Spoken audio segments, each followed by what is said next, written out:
الصلاة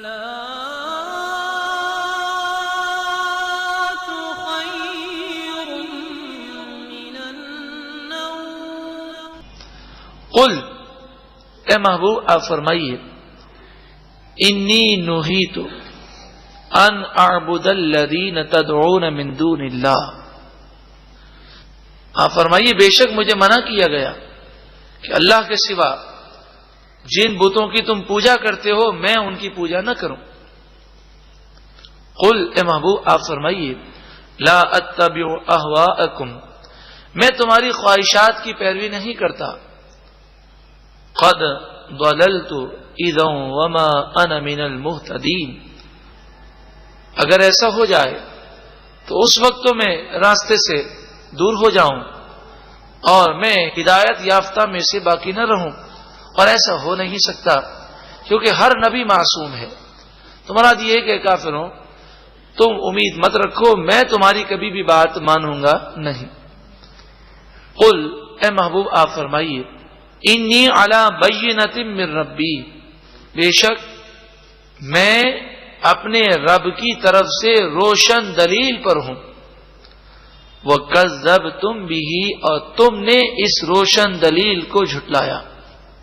یہ آیات اور اس طرح کی آیات اس وقت نازل ہوئی، خصوصاً سورہ کافرون کا شان نزول اس وقت ہوا کہ جب کافروں نے کہا کہ تھوڑا آپ ہماری مانیں تو تھوڑا ہم آپ کی مانیں گے، کمپرومائز کر لیتے ہیں، ایک سال آپ بتوں کی پوجا کریں تو پھر ایک سال ہم آپ کے رب کی عبادت کریں گے۔ تو فرمایا لا اعبد ما تعبدون، یعنی اے کافروں میں بتوں کی پوجا نہیں کروں گا، تم ایمان لاؤ یا نہ لاؤ کسی بھی صورت میں تمہارے لیے تمہارا باطل مذہب ہے اور میرے لیے سچا دین ہے۔ اس میں ان لوگوں کو درس ہے کہ یہودیوں کو سمجھانے جاتے ہیں، عیسائی کو سمجھانے جاتے ہیں، تو کسی کو بھی سمجھاتے ہیں جو دین سے دور ہے، اللہ رسول کا بے ادب ہے یا اولیاء کا بے ادب ہے، تو وہ کہتا ہے کہ تم تھوڑا ہمارے ساتھ چلو اور ہماری عبادات اور جو بھی معاملات ہیں اس کو بجا لاؤ تو پھر ہم تمہاری بات سنیں گے۔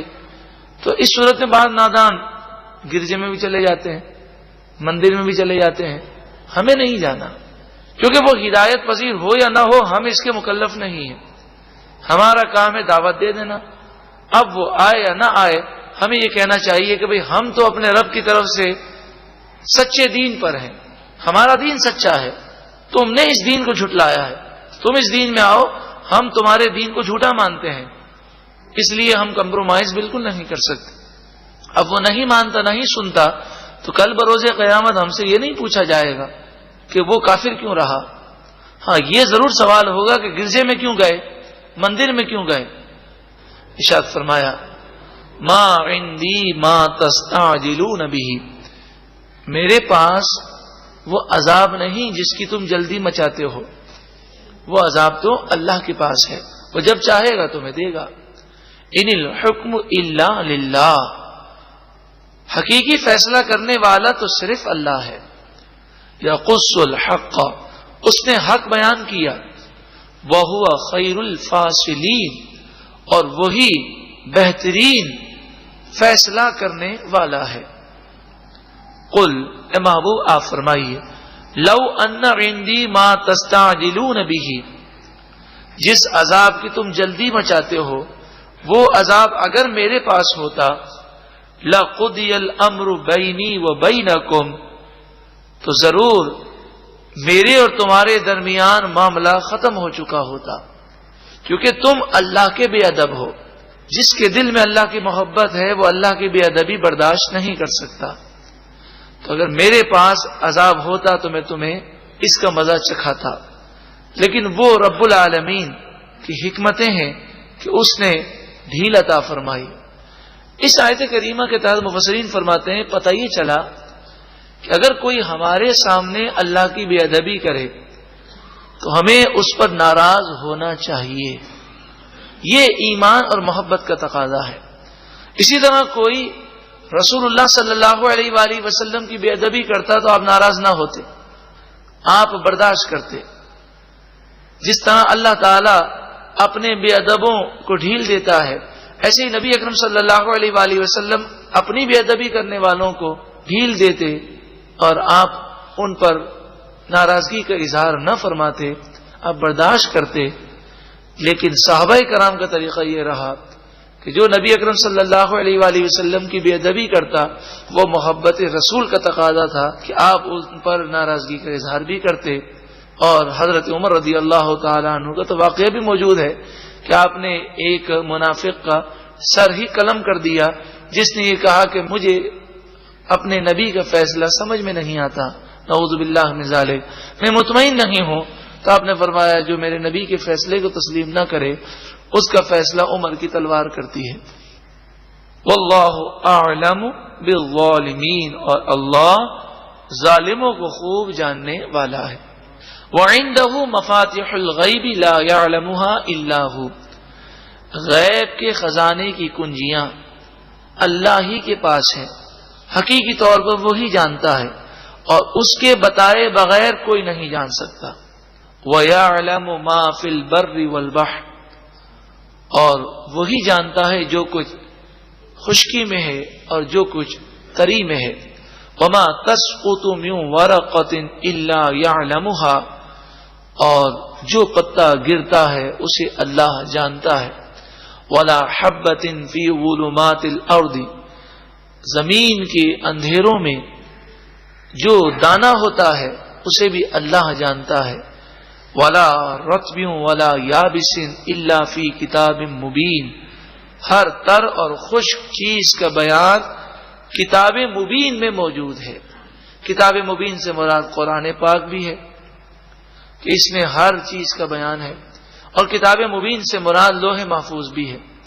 علماء بیان کرتے ہیں کہ اس آیت میں لوح محفوظ کا ذکر کیا گیا. اللہ تعالیٰ بھولنے سے پاک ہے، تو یہ لکھا کیوں گیا؟ فرمایا یہ فرشتوں کے لیے، اولیاء اور انبیاء کے لیے لکھا گیا.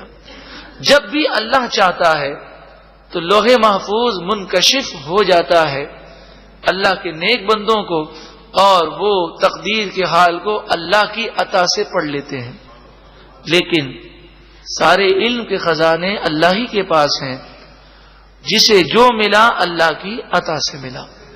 وَهُوَ الَّذِي يَتَوَفَّاكُم بِاللَّيْلِ، اور وہی رب ہے جو تمہیں رات کو موت دیتا ہے، یعنی تمہیں نیند دیتا ہے. نیند بھی ایک طرح سے موت ہے. وَيَعْلَمُ مَا جَرَحْتُم بِالنَّهَارِ، اور وہ خوب جانتا ہے کہ دن کے وقت تم کیا کام کرتے ہو. ثُمَّ يَبْعَثُكُم فِيهِ، پھر وہ تمہیں اٹھاتا ہے اس دن میں. یعنی رات کو نیند آئی، گویا کہ موت کے مشابہ ہے نیند، اور پھر اللہ تبارک و تعالی چاہتا ہے اسے نیند سے بیدار فرماتا ہے. اور کئی ایسے لوگ ہیں کہ نیند میں ہی وہ دنیا سے چلے جاتے ہیں. لیقضا، یہ نیند سے بیدار اس لیے فرمایا گیا تاکہ فیصلہ پورا کیا جائے. اجل مسمى، مقررہ مدت کا، وہ موت ہے تو موت تک یہ معاملہ ہوگا. سوئے پھر جاگ گئے، پھر سوئے پھر جاگ گئے، اور جب موت آئے گی تو وہ آنکھ ایسی بند ہوگی کہ پھر وہ دنیا میں آنکھ نہیں کھلنی، بلکہ حقیقت یہ ہے کہ یہ آنکھ بند ہو کر قبر میں جا کر آنکھ کھل جاتی ہے. حضرت علی رضی اللہ تعالیٰ عنہ فرماتے ہیں لوگ کہتے ہیں فلاں کی آنکھ بند ہو گئی، حقیقت میں آنکھیں بند تھیں، مرنے پر آنکھیں کھلتی ہیں.